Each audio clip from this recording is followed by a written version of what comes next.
কলসি কলসি যে শত শত ঘট আপনারা নিয়ে গেলেন, এটা ভাবতে হয়, এটা অনুভবের জায়গা। কীর্তনটা অনুভবের জায়গা, এটা মনে রাখবেন। আপনারাই গেছেন, এটা নিজেকে এইখানে বসে ভেবে নিতে হয়। ও বৃন্দাবনের কেউ নয়, আপনারা গেছেন কলসি কাটে ওই রাধাকুণ্ড থেকে জল আনতে।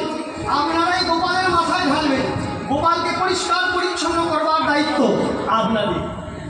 এজন্য আপনারাই সবাই মিলে এই কলসি কাটে নিয়ে এই রাধাকুণ্ড থেকে জল নিয়ে এসে এই গোপালের মাথায় ঢালছেন। এই কত সুন্দর দৃশ্য, মনে মনে ভাবলেই আপনারা ভাবতে পারবেন যে হ্যাঁ, আমরাই তো এই গোপালকে প্রতিষ্ঠা করেছি, তিনি তো আমাদের জন্যই আছেন। সেই জন্য আমরাই তাকে সেবা দেব, আমরাই তার পূজা অর্চনা করব।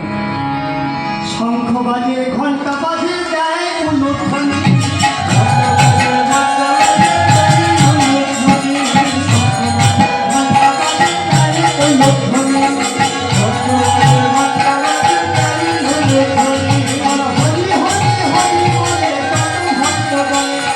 হরি হরি হরি হরি